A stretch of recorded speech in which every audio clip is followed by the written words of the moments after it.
Welcome to this edition of Surviving a Shitstorm with me, the Kieron, the Boy Bailey Speaks, in conversation with Mark McCulloch from Supersonic Inc. Mark's an amazing marketeer, he's got some ideas, some strategies for how we see through this, and we need to see through this. I just want to say thanks to our partners, Jason at HGEM, Simon at Tahola, and Nick at Vita Mojo for helping us to make this happen. We're all in this together. Let's get through this storm. I want to welcome Mark McCulloch to the Surviving the Shitstorm podcast. This is a special series of podcasts to try and help us to get through this absolute, what feels like a nightmare, but could be a huge opportunity. So Mark, could you give yourself a little 30-second kind of intro? Tell me who you are, what you're all about, and let the people know what they can grow to expect from you. Yeah, well, I'm self-isolated in space at the moment. That's safe social distancing. What do I do? So I guess I break it into 4 or 5 things usually. So a brand, marketing, digital, social, and employee engagement person. So, you insert your word there, expert or strategist or guy or whatever. And then the other sort of axis on that is then the industries in which I've done that. So finance, leisure, e-commerce, music, food, drink, pubs, hospitality, all that. And then in the last, since Yo Sushi started, would be 12 years, maybe something like that, 10 years, 12 years. I got into hospitality because I just love the industry, love the people. I love the fact that we, in the main, make people happy, which is great.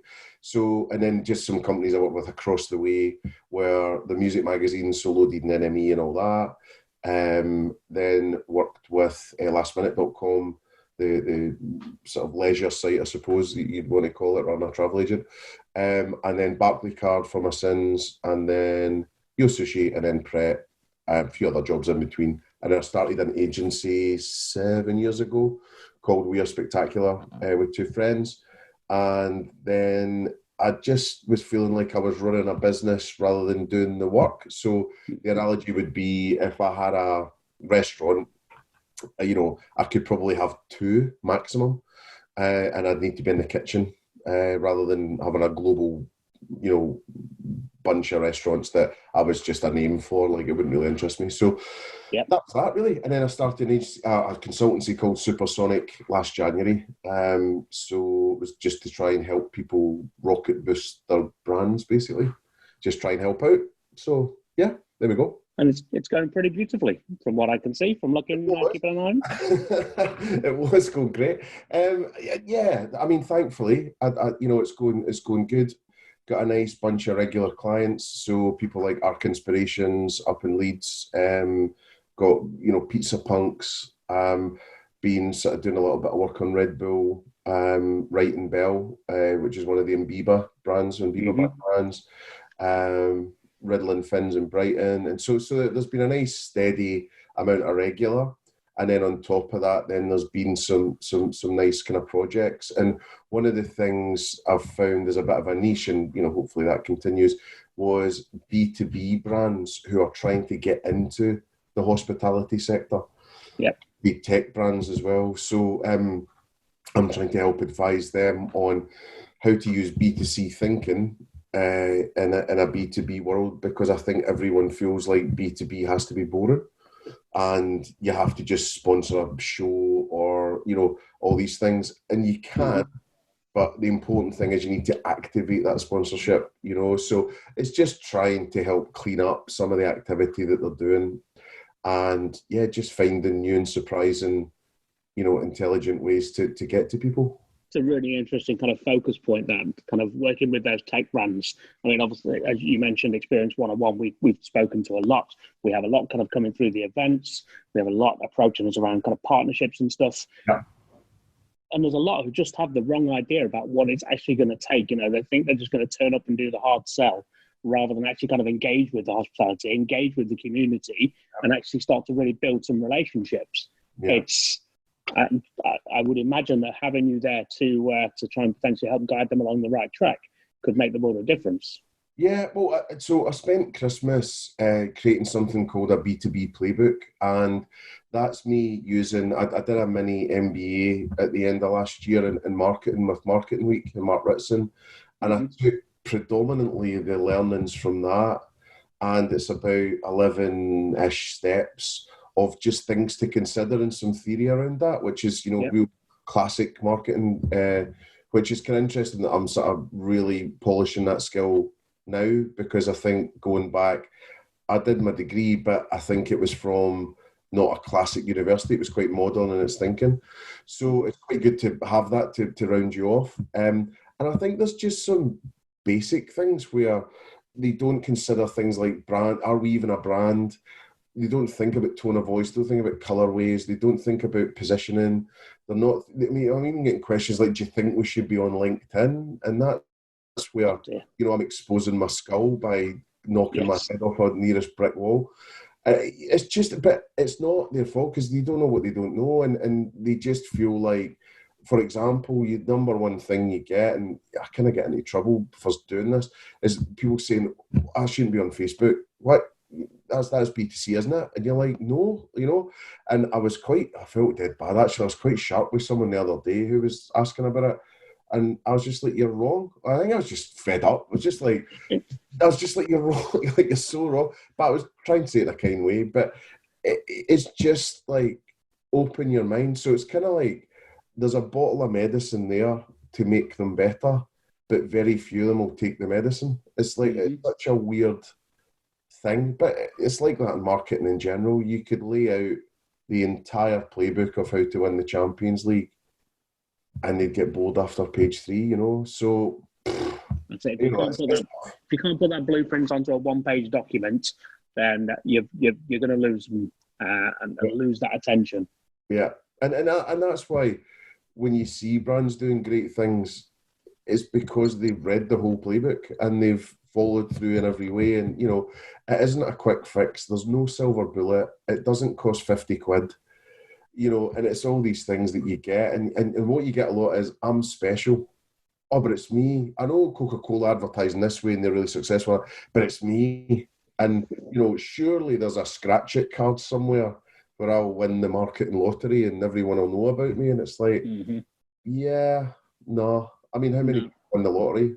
So that's the same in the brand world. There's a couple of people that just do strike it lucky. It just happens, and it's just a time and a place and a bit of luck, and but there'll be hard work behind that, and that's the thing that a lot of brands can't get over. That they'll go, but how did they get that? How did they get that bit of luck or fame? Or it's just like, it's a 1 in a billion chance. So you need to. And I guess it goes back a little bit to that kind of overnight success story that people are like, "Oh, you came out of nowhere." And it's like, yeah, but you've been putting a huge amount of work in to come to look like you've come out of nowhere. To be honest with you, So you're right. There can be a little dose of luck that gets attached to it, being in the right place at the right time. But there's still a whole load of hard work and talent that's kind of gone behind that to build the strategy and the structure to get you to where you want to be. Yeah, 100%. I guess kind of thinking about that, obviously, we do find ourselves in this absolute kind of, I think for the last 12 months, I've been thinking about it as being the perfect storm, looking at it from a hospitality perspective, looking at rates, rents, declining kind of customers, declining footfall, all of those challenges. It's gone from being the perfect storm overnight into being this absolute shitstorm that we're kind of trying to work through now. And from watching you on Twitter and looking at you on various social media, you're out there trying to share really useful stuff, really useful tips that will help kind of get people through this. Why do you think that's important? Why do you take the time to do that, Mark? I ain't got much else on. You've got some free time. That's fine.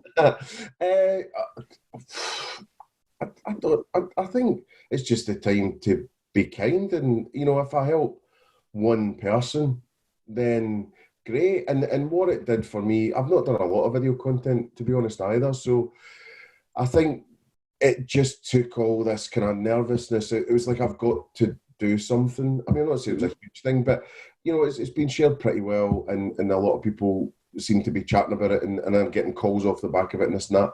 Well, I think it was just important to try. Well, I guess there's a selfish thing in it too, where I've been talking for years about what brands need to do, especially on social, and like no one's really listening. And there's part of me doing it where I thought, well, maybe you'll get their attention now. Maybe they are all out of ideas, or need that bit of help, or want to think differently, or something like that. So it was just to try and sort of rhyme it off, and it was really thinking about my clients in the first instance, like what can I send them that it's almost like a dog with a bone in a lot of ways, or a stick, how far can you throw it that will keep them busy? So I thought, if I do loads of tips, that'll keep them, there's a lot of good stuff in it that will keep them busy, rather than one thing, or, come back and see me when you've done these 13 things, a little bit. And then on top of that, I thought, well, now's not the time to worry about competitors, or they're paying you and they're not, and, and it was just like, look, let's just try and do as much as we possibly can. And I've been out with a few local people in Brighton, and, I've been giving them, a bit of help, where they really need it, whether they've literally got no money, so try to figure out best ways to try and help them. So I think I was a little bit putting my money where my mouth is as well, because, I stand up on the stage and you talk a good game, and all right, you've had 6 months to create a good speech and perform it well and whatever, bad jokes within and all that. But testing your mettle as a marketer when the chips are down is actually quite an amazing thing, to be able to go, I know what to do here. I'm not saying I've got the exact fitting key, but I've at least got a crowbar. So that was it really. And it was like, most people, it's the small businesses that, they're going to be super affected, and they're not going to have any marketing experience whatsoever. Obviously other businesses are too, but at least they'll have marketers within their business. And they'll have budgets. They'll probably have some budgets and some backing, and, but it's going to be tough for all. But I just thought it's a good way to get it out. So I guess I only did that one video on Monday, I think, and then which was 13 tips. So it's around all the channels. And then today I've just finished doing one with Alison Battersby from Avocado Social to say how to sit, because everyone, it's quite funny, like everyone, it's a bit Keystone Cops at the moment. Everyone's running after the same ball, Yeah. So, and that's fair enough because everyone's panicking. So it's a bit like, right, what's next? Okay, right, if we're going to be closed, next logical step is delivery, takeaway, collection, drive-through, whatever. So I thought the next logical step was, how do you create the best Facebook and Instagram campaign and content you possibly can, paid, kind of ads as well, because organic isn't going to save you. How do you get that done? And I know a bit of how to do that, but Alison knows a lot of how to do that.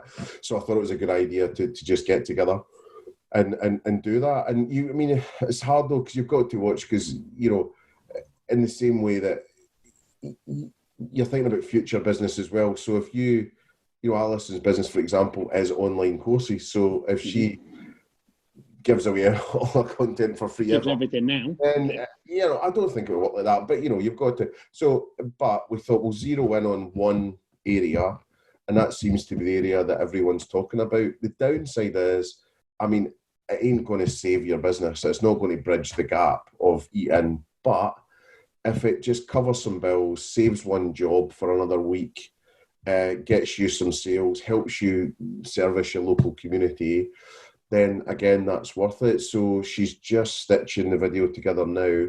So as soon as we are done, we'll try and get that up there for the end of today. So, hopefully that will help more people. And then, was it difficult second and third album or whatever, but maybe try and have a think about what else we could do. So maybe is one on SEO a good thing? Is one on PPC a good thing? Is one on local marketing a good thing? I don't know. You don't want to cheese people off either, but I think it's just like, here's a bunch of free stuff. See what you think. And I think it's relevant, needed, and free, which everyone needs right now. I think I was chatting with Lucy Noon Blake last night. She's based up in Manchester. She's PR, comms, strategy, that kind of thing.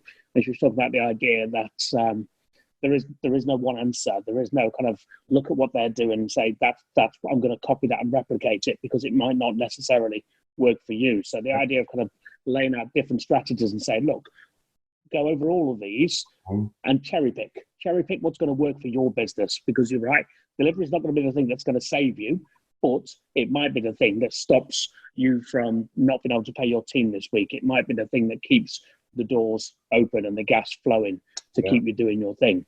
But there's just some cool stuff as well, like, for example, and it's no one from restaurants, by the way, so it's Gokwan, right, TV presenter, says tonight on Instagram Live, 6:30, he's doing a Chinese cooking program for people to tune into and cook along with.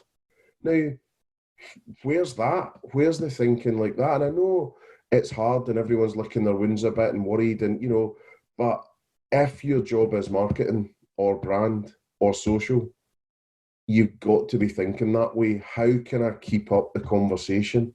And it's also things like, I haven't seen one photo yet from a brand. I mean, I can't follow everyone. I'm sure maybe someone's done it, of people getting their delivery using user-generated content. Yeah. Of Uber Eats or Just Eat as well, and whoever else. But there's that enjoying their thing at home. Maybe someone would go as far as, they've got, just for a joke, someone will dress up as a Wagamama team member, and take their order, and they could do a little skit on TikTok. I mean, I don't know, or the fact they've just got the big ladle spoon, or just joining in with that. And this, so the advice today in that video is not to be prescriptive, but it's just to go, here's the area. I mean, I've got it in front of me. I mean, there's about 30 tips and more, but I need to kind of maybe condense it. But I think, that's where it's at. It's just, I know people have been punched in the gut, but you've got to shake it off, and just quickly, because you've got to maximise this period, and it might be all over at some. I mean, I don't know. I don't even know what lockdown really means if it comes. Can you still do delivery or things like, or is it just supermarkets, farmers? So you've got to just, if you can, if you've got the energy left and the mindset, to just rinse this last bit till this weekend, and then it might be that we're on lockdown after that. So, and then as soon as you're doing that, scheming to think about what you're going to do to come back. And the biggest thing I get from clients and people that I talk to about social media, I don't have time. You're going to have time now. If you're busy, you've got nothing but time coming forward. Yeah, so keep yourself busy, rinse it, learn new stuff. Google's your friend, YouTube's your friend. You'll learn so much, and you can just come out fighting. The best brands will survive for sure. I think there's something to be said about that kind of moment of just moving beyond the shock. There's still a lot of people who are sitting in shock and awe of the situation and the way it's come. They're still kind of sitting in that kind of woe is me mindset. Yeah. I was saying on Twitter yesterday, if the longer you stay in woe is me, the better chance that your business will not come out of this on the other side. So we all get that moment of woe is me, and this is going to be a nightmare. Yeah. But you don't get long to do that. You've got to then think, right, how am I going to find the positives? And what you're just talking about there with the idea of kind of engaging your customers in that delivery, kind of getting them kind of having some user-created content, that's about finding the fun in that process and trying to make it amusing, trying to make it entertaining, trying to kind of re-engage with your audience. If you can't do it in a restaurant, which is most of the brands out there do a really good job of connecting with their guests when they walk through the door. If you can't do that and you can't get them over that threshold, well then how are you going to connect with them going forward? I think you owe it to the people. You owe it to the people that are giving you money over time. You owe it to them to just try and be of service to them. I mean, it would be, and we were talking about, kids are going to be off school soon. It's like, kids cookery classes, kids baking classes, barista workshop, I mean, look, do you think Chris Martin from Coldplay's doing this out of the goodness of his heart? I'm sure he is to a certain extent, but there's also a hard commerciality. But, he is now going to be the most famous person for doing that. Some other people did it the other day. He's the one. and then you've got, got one doing his thing. So this isolated togetherness, I don't know what you'd call it, but, Netflix are not launching a party feature so you can watch the same movie with your friends, again, because they're nice folk. Yep. They're smart. And, all these film studios are pulling their releases forward, so that you'll be able to see stuff straight away. I mean, Frozen 2 came out 3 months early yesterday. That's huge, isn't it? Massive. Like, it's unheard of. And I used to work for record shops that there's no way someone could have been as fleet of foot as that before. But see, and Skywalker, has Skywalker not up early as well? By a little while? Yeah, I think it was put out yesterday, wasn't it? And then obviously Mandalorian's coming. Wouldn't mind that Beastie Boys thing getting pulled forward. But it's got to come sooner rather than later. The 24th, he said last night. I was like, oh. So anyway, it's all good. And I think it is just, I'm not saying I'll get kumbaya and whatever, but what can you do to just try and be part of people's isolated experience? I mean, get Wagamama to do Japanese lessons. I mean, it's so simple. It's so simple. If you're a music or Pizza Punk's guitar lessons or, playlists or, I don't know, there's just so, it's dead. It's kind of exciting. Like, situations like this excite me because it creates opportunity. And I was speaking to someone the other day, maybe it was only yesterday, right? Because it's happening so fast. We're talking about probably the brands that are smaller and have less leeway might not make it. Brands that haven't been great possibly won't come back and question, will they be missed? The greatest brands will survive, brilliant. But there's this other thing, like any time like this. Can you imagine the exciting new brands that are going to be born at the other side of this? Absolutely. There is an innovator somewhere sitting, percolating on something that's going to be outrageously new and different and exciting. Yeah, there's going to be, more disrupt. It's almost that delivery and Just Eat will become the status quo. What's next after that?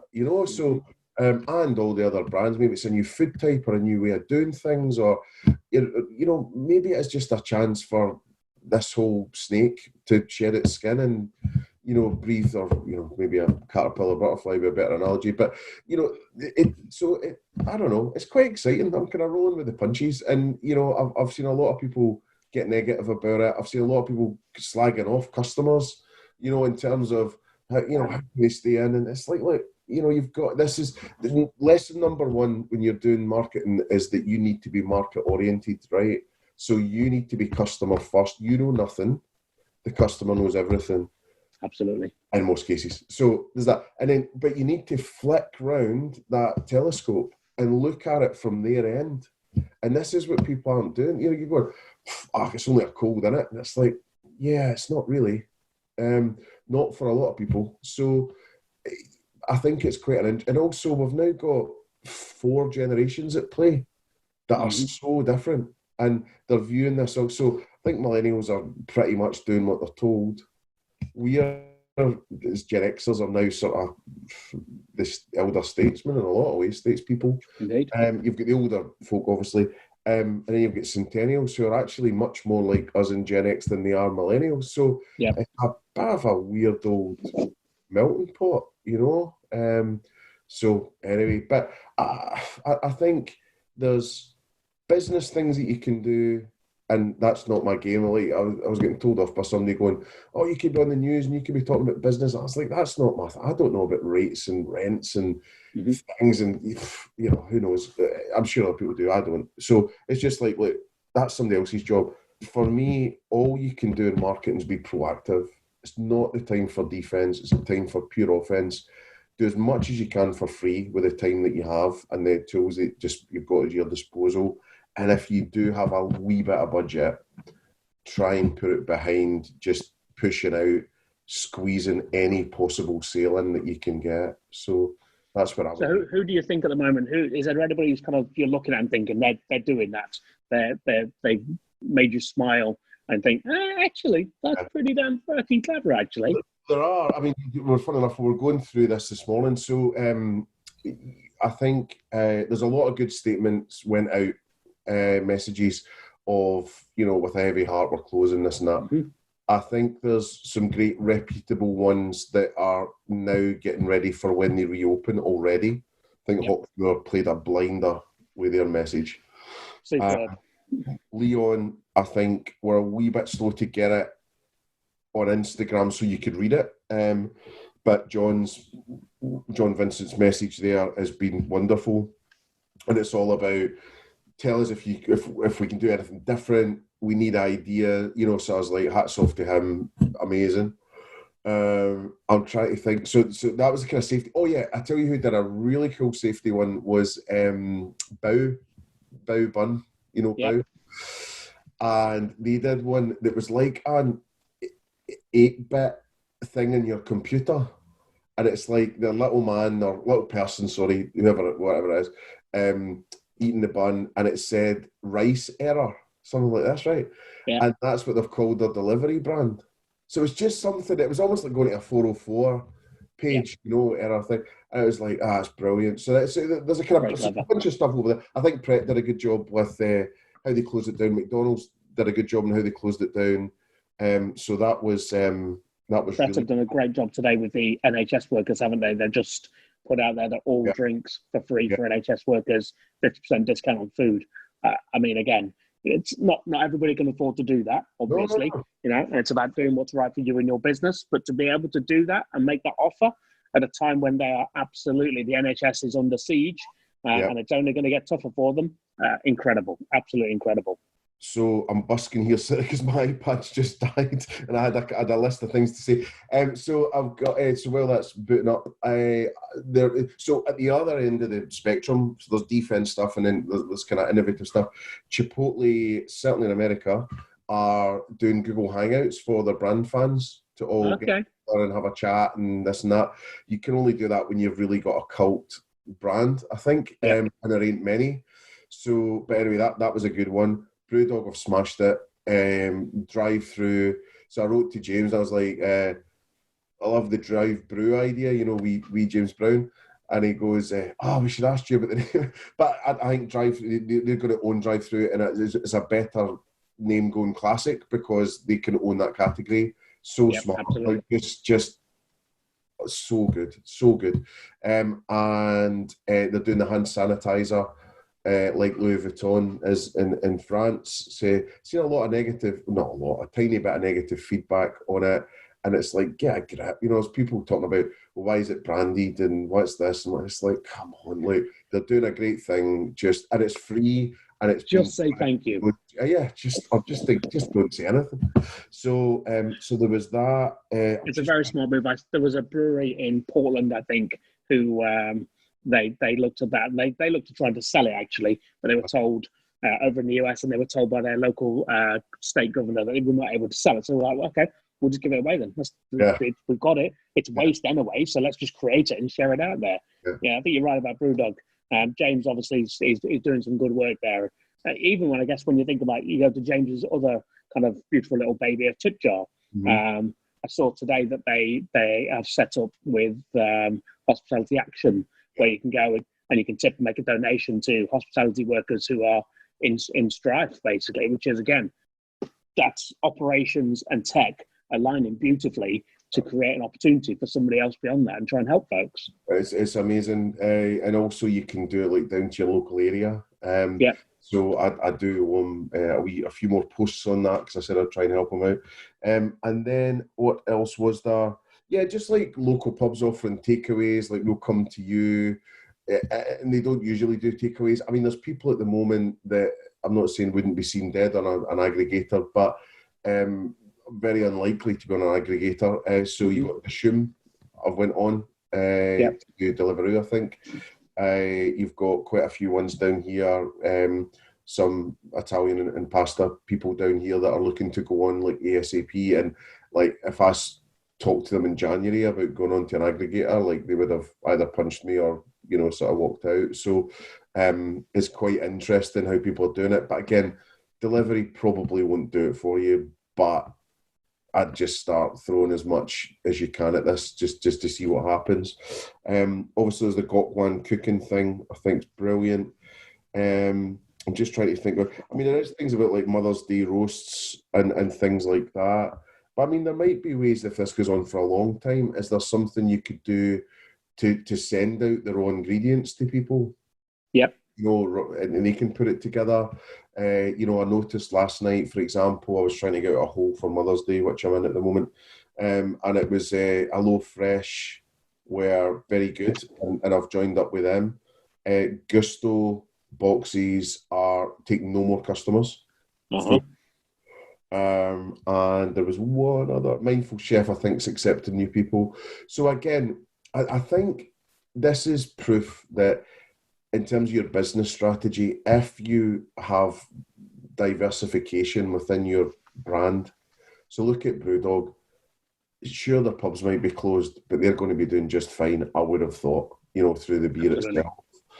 Whereas if you then look at, you know, maybe someone that is just pure restaurant only, it's difficult. And then you see people that now are getting caught short. They don't have gift vouchers, where people are actively looking to buy gift vouchers for places to help. Also, it would help them for cancellations and all that stuff. People that don't have e-commerce in any way, they don't have products on Amazon, they don't. So I think, I mean, it was pretty drastic, but something like this, I hope, will get a lot of people to just sharpen up a bit and really realise that what if what's just happened? You know, if they had done this strategy 2 years ago as strategy. I mean, there's some meetings I've been in lately where, you know, even in the last few weeks, this wasn't on like risks or talked about, you know, just, and it's not them being unprepared. I think this just has happened so rapidly. But, you know, it is saying, you know, what if you are completely out, like next to zero customers for potentially 2 to 3 months? I read this morning that the restaurant group are planning for complete closure for 12 weeks, which is huge. I mean, that's just to get through that. Seems to be common. I was with, you know, talking to a few CEOs last week, and at that point, they were modelling 4 to 8 weeks. Since then, I've heard some people even mention 6 months, which is completely unsustainable. And now I think it is just the government side of things and going, you know, what is possible here? Because with the government, hopefully, because I think with the loans, it's good. You've got to pay it back, you know. So how does that work? You know, badly. It works badly, I think. That's the biggest issue, I think. So I think it's more like, I'm not saying it's, you know, free, you know, blank checkbooks for everyone, but I think that some people, you know, they're going to need some kind of shot in the arm, and it's like they need the money now. Like they can't even last till like Monday. So how does that work? But a lot of calls are coming through saying just hold your cash as much as you can, you know, so anything like VATs and, you know, just try and hold it, you know, any discretionary spend. Just Yeah, I mean, we had JD on the first one of these, and he was like, I'm not going to make any friends with some of what I'm about to say. He's like, but don't pay bills. You know, fundamentally, he talked about the fact that last Friday they paid out about 140 grand on bills. And he said, honestly, I wish I hadn't have done that now. I would prefer that money sitting in my bank, keeping my business alive going forward. And I'm like, you've got to be sensible about this. And some people kind of heard that, and we had some pushback on it, that he was just kind of saying that suppliers shouldn't get paid. Well, suppliers do need to get paid to a degree, but obviously kind of when you're thinking rents and that kind of stuff, well, the government have got to at some point step in and give a little bit of help and protection. You know, I think before we started recording this, we were talking about this as you and I are suppliers. And from our perspective, this is not a great time. You know, we both could have some time sitting at home kind of thinking about what do we do with our time and trying to get creative. And, you know, we're all out there trying to share, kind of add some value and give people tips and kind of a little bit of inspiration and hope that we are going to get through this. Yeah, well, I think it's just, I'm just trying to get through my to-do list as well. I've got a few things that I owe people that I'm a bit like, oh, Christ, I better do these things now. So, I mean, that's going to give me no time. Excuses now, right? I think there's also like a staying motivated thing as well can be quite tough, you know, and I've been seeing these things which is saying, you know, get up at a certain time, don't stay in bed too long, don't work from your bed. You know, I think probably the advice is potentially have a bit of a blowout before you know, have one big night and just get it all out your system, and you have a bad day after it, and then you're going to, you know, need to try and get on as normal. Yep. But it is hard. I mean, it's so easy to just slip. And then I think it said things like, don't do your washing in the middle of the day, and you know, so try and schedule out those things. But it's harder probably when you're self-employed to have that discipline. Whereas if you do work for a bigger company, potentially you've got those, you know, 4 meetings during the day which keep you sharp. You know, you've got to be working. So it's hard, and I think, you know, there could be some mental health issues for people, you know, being at home and feeling isolated. My wife Pamela used to work for BT, and there was one woman who, a lot of people work from home in BT anyway, and she used to go out the back door when things were finished, you know, into her back garden and walked right the way around the block for quite a bit, came back and came in her front door as like a little ceremony. Yes. For that to be kind of the end of the day. So, you know, there's a lot of that.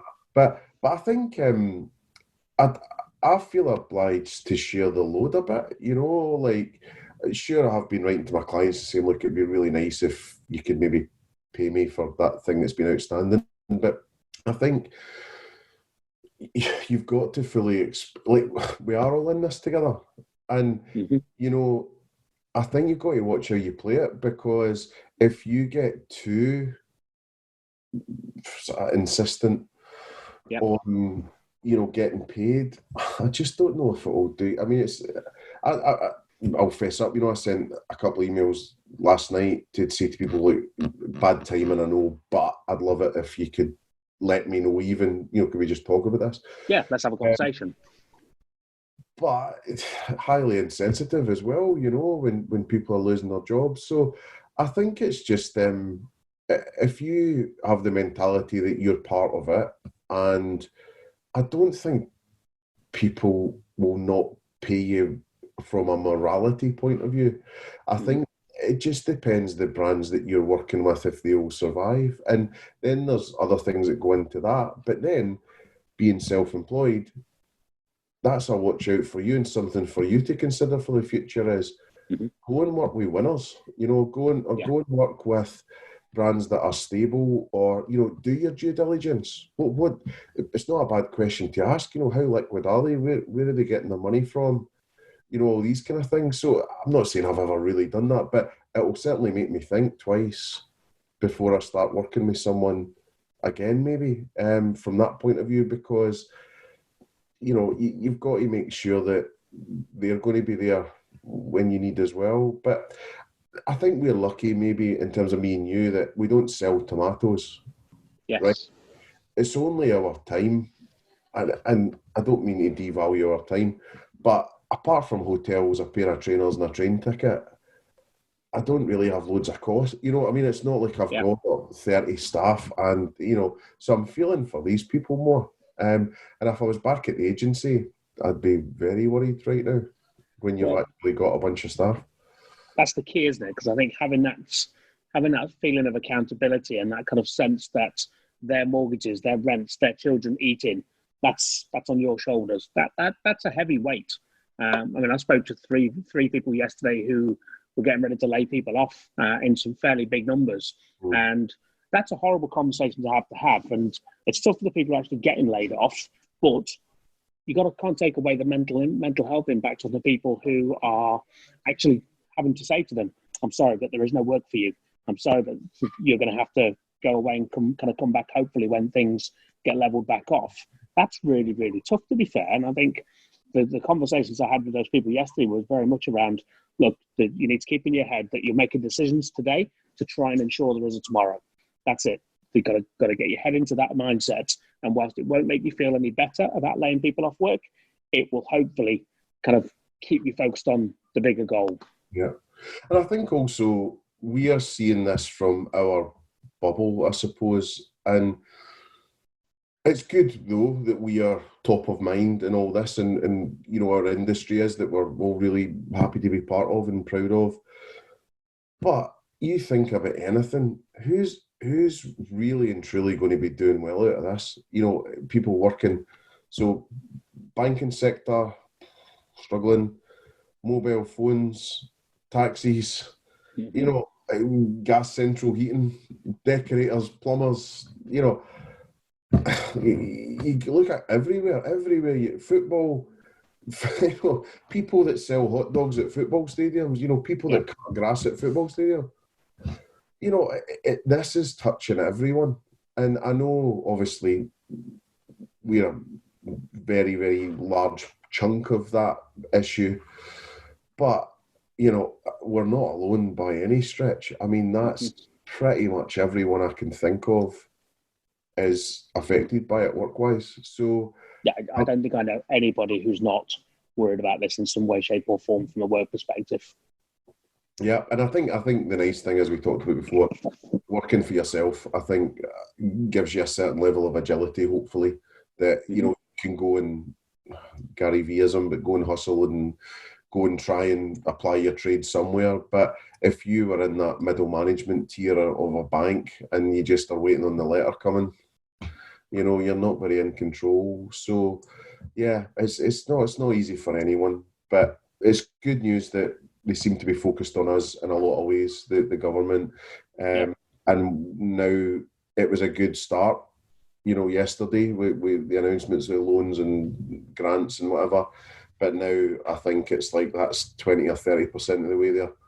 And we need to sort of ratchet it up. But there's some great support going on. There's hospitality WhatsApp groups that is oversubscribed, like our, you know, Oasis playing Nebworth, which is unbelievable. And, you know, it just shows the solidarity. Like, everyone's just trying to help everyone else. And I don't think there'll be many sectors that are doing that. I wouldn't see banking doing it. I wouldn't see travel doing it. I'd be really surprised. I agree. I think the Hawksmoor statement, I think, really did nail it. You know, that moment when they kind of said, look, we appreciate you want to buy vouchers. We appreciate you want to kind of try and find a way of giving us money. But there are people who need it more. Please go and give it to them. Please go and buy vouchers with those businesses. You know, that's not arrogance. That's just absolute humility and saying, look, we think we've got a plan to get through this. Please go and support the people who are really, really, really scared. I just think that's what I love about our industry. That is absolutely it. And when I read that statement, I was like, damn, those boys get it. They just, I mean, if I wasn't a raging vegetarian, Mark, that would be in my top 3 favourite restaurants. There's no getting around it. But they absolutely kill it in every single way possible. And I think that's what we need to be aiming for. When you think about kind of the tone of messaging, you know, kind of from your perspective, how do you think that kind of, how are people making that decision when it comes to the tone of messaging? I saw you say that kind of thinking, be careful of the jokes, be careful of sharing the memes, because in hospitality, we can be a pretty dark bunch. You know, kind of one of the real things about hospitality is to get through the tough times, we make some dark jokes. You know, you go into the KP, you go into the quiet area, and we say some things that if they were shared in polite society, we would be seen as being the pariahs probably. But we've got to find that line, haven't you, between kind of the gallows humour, the kind of the dark stuff, and actually kind of the sensitivity. It's front of house, back of house, isn't it? So amongst us lot, we can be as weird as we like, you know, and twisted. The other side is you wouldn't see out in the shop floor or out in the restaurant floor potentially. Exactly. So I think it's just, if it's between us lot, so whether that's on a WhatsApp, I mean, even if, I think if you put up something about coronavirus that was whimsical to the 1,000+ people that are on these groups, and all, I think you get some real kickback, you know, because people are going through hell, either physically, mentally, wealthily, whatever.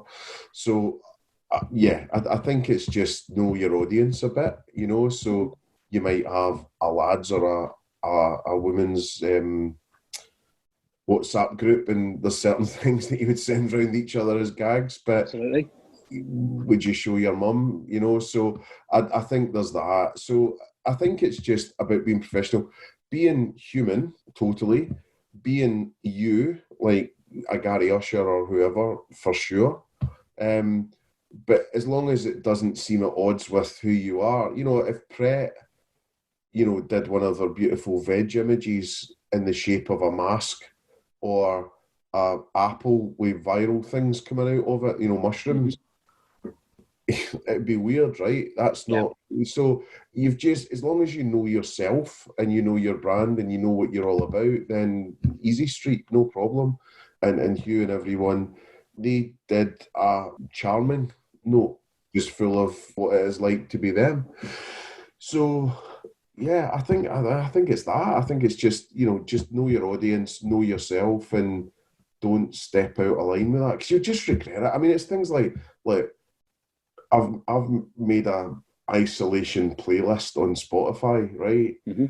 And there's some edgy things on there that you go, maybe, but I ain't going to share it. I ain't going to. If anyone wants it, by the way, I'm more than happy to share it. But I feel like I want to hear it now, so just drop me a link. Well, to be honest, Spotify is so clever now that basically, if you put in a title that's anything related to coronavirus, isolation, sick, whatever, is basically giving you all the songs automatically. So it's going, it's the end of the world as we know it, REM, blah, blah, blah, right? So I think, but yeah, would I be proud of myself sending that round and going, hey, this is great, isn't it? I think it's like, just have some empathy for other people. I mean, to be honest, it's just helped me rediscover some really good songs that I'd forgotten about, to be honest. But that was all, and there's nothing too bad. But I think so I think you just have to watch what you're doing and just be sensible, because you as brand, you've got a brand to protect as well.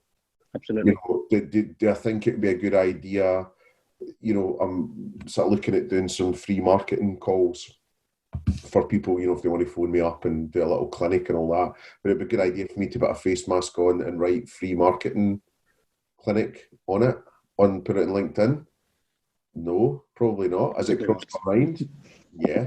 I thought about it this morning, and I thought long and hard, and I thought it probably wasn't the right thing to do. So, but then you want to catch attention, and you want to, so I don't know. But you just, where the line is. Just it's your choice if you cross it or not. That's on you. I guess it comes back to that kind of that values filter. So knowing your values of your business, knowing your values of your brand, and whether that's a brand of 200 restaurants or whether that's one person by themselves doing their own thing, you've still got a collection of values that you're going to work out. All of your decisions are made to. And this is where really making sure that you kind of apply that and put that into action will make a world of difference and will hopefully help us to avoid making those bad decisions. Now, if I'm honest, it's 4 weeks ago. I've been paying attention to this virus now for about the last 6 weeks. We've obviously, today I'm supposed to be in London, kind of on a stage delivering the latest EXP 101 event. 5 weeks ago, I kind of wrote a post that was scheduled in Hootsuite to go out, and I said that even the coronavirus won't stop us. At that point, probably 80% of the population wouldn't really have had a clue what I was talking about. Yeah. But my business partner, Chris, said, Kieron, do you think that's cool? Do you think that's the right way to go? And I'm like, well, we're a bit edgy. We do things a little bit kind of differently. And he's like, I think we should just bin that way. And I'm like, actually, you know what? You're right. It comes back to that question. Would I be proud if my mum saw that and said, really, Kieron? Probably not, to be honest with you. I think that was a bit of bravado rather than anything rude, But I think, the important point with the automated scheduling is, and we cover it in our video, me and Alison today, is this whole thing, and Russ thanks like this, have you left the oven on, right? So just, look, it's easy done. You pick your wee list and you go, I've got my 30 posts in, which you should have more than that, by the way, for the month. But anyway, I've got my 30 posts in, tick, great, I'm away to the pub, whatever. And it's like, oh, right. And then the famous one that I always think of was I think it was 2012, maybe 2013. There was a helicopter crash in Glasgow, and a helicopter went into Clutha Vault's pub, and it was late Friday night, and I remember I was up really late that night, and I kind of ended up watching all the coverage and this and that, and then woke up in the morning, and it was St Andrew's Day, so it must have been 29th of November 2012 or 30, I should really remember, but anyway. And next day was, Tesco, maybe, I think it was. Hey, St Andrew's Day, and all the memes going out, and that, it was just like, look, people have just died in a pub with a, in Glasgow with, just cut. But it was a Saturday. Social media people a lot of the time don't work on Saturdays. Yep. And then you saw it this weekend with Guinness. Guinness had a shocker. Put money behind a post which was a cooking show with celebrities, all about Guinness and the Six Nations and obviously it was all off. But, it's just laziness, big agency thinking, nobody checking it. And there was certainly hundreds, if not more, people going, what's this? It's irrelevant, that, all the rest of it. And it was just like, you're a big oaf of a brand, you just ungraceful, unskilled, just stop this laziness or stop giving it to people who don't know what they're doing. Yes. Just makes you feel, I'd give my right arm to work with Guinness, right? But that's what happens. It's just big agency money. So there's some sort of security in that, but, they don't half screw it up sometimes. Yeah, and I think April Fool's Day coming up rapidly. You just know that somebody's going to conquer Probably got it in. They probably got it in there, haven't they? Yeah, in some way. Guaranteed. Because somebody's sitting there feeling 2 months ago feeling really clever about what they've got scheduled for April Fool's Day and just forgotten about it. And in about 2 weeks' time, it's going to pop up and they are going to get absolutely hammered. It's just the usual crap as well. It's like, let's have a scented candle that smells of our curry sauce. It's just, just go away. It's not a good idea. It doesn't help anyone. When was the last time you saw a really good April Fool's? Yeah, it just doesn't happen. Not for a long time. Not for a long time. Yeah. Not for me. So I guess if we'll start to wrap up, I guess for me, I'm going to give you one opportunity to kind of try and help people's sanity. If we get to this point of lockdown, which is possibly going to happen, what should I be looking for on telly, Mark? What box set should I be paying attention to? What documentaries are going to be rocking your world when lockdown comes? Lockdown comes. I could talk to you about this for ages. I'm such a couch potato. So Ugly Delicious new series is out with David Chang. So amazing. It's wonderful.